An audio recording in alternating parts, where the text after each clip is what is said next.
تم کیا سمجھتے ہو کہ تم ان کی عزت میں کمی کر دو گے؟ تمہاری یہی بے وقوفیاں تھیں جس کی وجہ سے تمہیں تمہارے آفس سے نکالا گیا، کیونکہ تم نہ سیاستدان ہو اور نہ ہی تم کوئی لیڈر ہو۔ ایک اچھا لیڈر اپنی قوم کی بھلائی کے لیے سوچتا ہے، دور اندیش ہوتا ہے، آج سے 20 سال بعد کا سوچتا ہے۔ تم نے صرف اور صرف اپنی طاقت کو مضبوط کرنے کا سوچا۔ تم نے یہ نہیں سوچا کہ اسلام آباد بند کرو گے تو پاکستان کا کیا حال ہوگا۔ پاکستان میں انویسٹمنٹ نہیں آئے گی، پاکستان میں ٹورزم نہیں آئے گی۔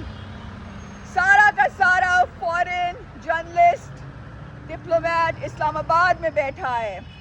اسلام آباد کو بند کر کے تم پوری دنیا کو کیا پیغام دینا چاہتے ہو کہ پاکستان از اے فیلڈ اسٹیٹ، اور ہم تمہیں یہ کرنے دیں؟ کیوں ہم تمہیں یہ کرنے دیں؟ ہم نے تمہیں 4 سال دیے تھے اور تمہاری حرکتیں ہم نے دیکھ لی، تمہاری کرتوت ہم نے دیکھ لیے۔ اب ہم تمہیں پاکستان کو آگ لگانے کیسے دے سکتے ہیں؟ تم جنرل قمر باجوہ کے اوپر ایک کتے کی طرح اگر بھونکتے ہو تو یہ بات یاد رکھنا کہ جنرل قمر باجوہ کی عزت پاکستان فوج کی عزت ہے۔ اگر ان کی تم نے بےزتی کی تو وہ پاکستان فوج کی بےزتی ہے، اور پاکستان کی فوج کی بےزتی پورے پاکستان کی بےزتی ہے۔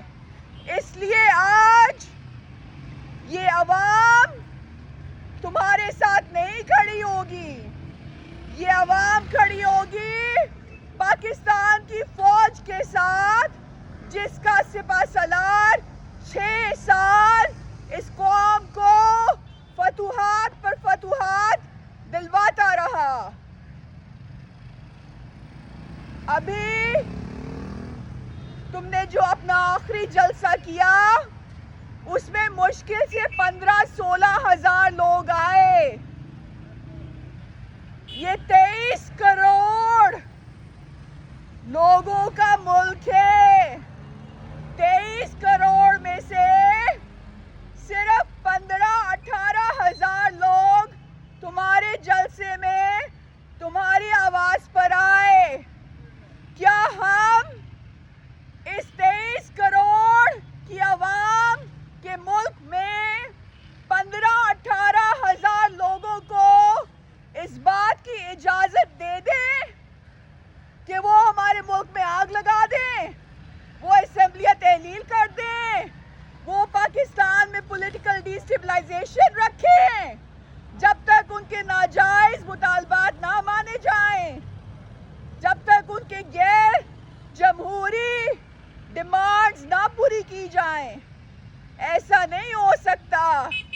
اور اب تم کیا کر رہے ہو؟ آج کل تمہارے جو مینینز ہیں اور جو سوشل میڈیا کے ٹرولز ہیں وہ جنرل عاصم منیر کے پیچھے پڑے ہوئے ہیں۔ جنرل عاصم منیر وہ خوددار جان باز ہے جس نے اپنی کرسی کی پرواہ نہیں کی۔ جب اس نے تمہیں للکارا تمہاری بیگم اور تمہاری دوست گوگی اور تمہارے منسٹر کی کرپشن پر، وہ چاہتا تو چپ ہو جاتا، وہ چاہتا تو خاموش ہو جاتا اپنی کرسی بچانے کے لیے، لیکن اس نے ایسا نہیں کیا کیونکہ یہ اس کے ضمیر کے خلاف تھا۔ تو تم کیا سمجھتے ہو کہ تم کچھ ہیش ٹیگز لگا کر اس خوددار جان باز کو اس بات پہ مجبور کرو گے کہ وہ تمہارا ساتھ دے، تمہارے کالے کرتوتوں کا ساتھ دے، تمہاری anti state rhetoric, fake propaganda اور تمہاری ٹریزنس نیریٹو کا ساتھ دے.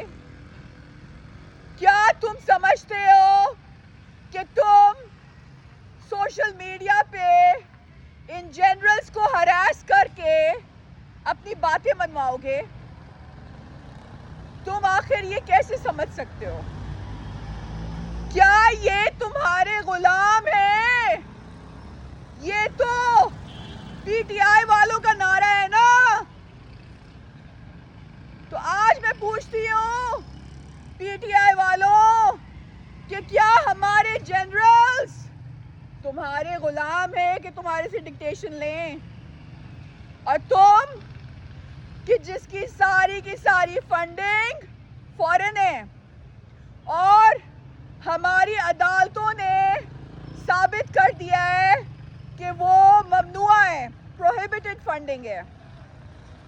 مجھے بتاؤ کہ اس ملک کا سپہ سالار اعظم جنرل عاصم منیر کیا ایسے لیڈر اور ایسی پارٹی سے ڈکٹیشن لے گا جس کی ساری فنڈنگ عدالت میں ممنوع پروو ہو چکی ہے اور جس نے نہ صرف اپنی حکومت میں کرپشن کی اور اینٹی اسٹیٹ پالیسیز رکھی بلکہ جب سے وہ اپنے حکومت سے نکلا ہے اس نے اس قوم کو، اس 23 کروڑ عوام کو سکون کا سانس نہیں لینے دیا. آج اگر معیشت گر رہی ہے تو اس میں تمہارا نیریٹو، تمہارا فیک پروپیگنڈا اور تمہاری انتشار سے بھری ہوئی سیاست کا 100% رول ہے. میری آج پاکستان کے پالیسی میکر سے یہ ریکویسٹ ہے، 2 ریکویسٹ ہیں جس کی وجہ سے آج میں آئی ہوں. پہلی ریکویسٹ یہ ہے کہ جو بھی سیاستدان پاکستان کو بند کرنے اور اسلام آباد کو بند کرنے کا نام لے اس کو جیل میں ڈال دیں، اس کے اوپر مقدمہ چلائیں، اس کو جیل میں ڈال دیں. ٹھیک ہے آپ جلسے کرو، ٹھیک ہے آپ ریلیز کرو، ٹھیک ہے آپ احتجاج کرو، لیکن پاکستان اب کسی سیاستدان کی چورن منجن سیاست کے لیے بند نہیں ہونا چاہیے. ہمارے بچے بھی آئنسٹائن بنیں گے، ہمارے بچے بھی اسٹیو جابز بنیں گے، ہمارے بچے بھی ایلون مسک بنیں گے. بہت ہو گیا یہ مذاق. اب ہمارا بچہ بھی اسکول جائے گا، پڑھے گا اور بڑا آدمی بنے گا اور پاکستان کا نام پوری دنیا میں روشن کرے گا. وہ عمران خان جیسے انتشاری سیاستدانوں کی چورن منجن سیاست کا حصہ نہیں بنے گا اور حصہ بن کر اس ملک کو توڑنے، اس ملک کو آگ لگانے کی گھناؤنی سازش میں حصہ نہیں لے گا. یہ میری پہلی ڈیمانڈ ہے، یہ پہلی ریکویسٹ ہے. اور دوسری ریکویسٹ ہے کہ جو بھی شخص پاکستان میں جنرل قمر جاوید باجوہ کی ہراسمنٹ کرے، چاہے وہ سوشل میڈیا پر ہو، چاہے وہ مین اسٹریم میڈیا پر ہو، اس پہ مقدمہ چلایا جائے اور اس کو اریسٹ کیا جائے، کیونکہ ہمارا یہ سپہ سالار، اس کی بے عزتی پوری پاک فوج کی بے عزتی ہے اور پاک فوج کی بے عزتی پورے پاکستان کی بے عزتی ہے اور پاکستان کی بے عزتی یہ 23 کروڑ عوام کبھی برداشت نہیں کریں گے. اللہ حافظ.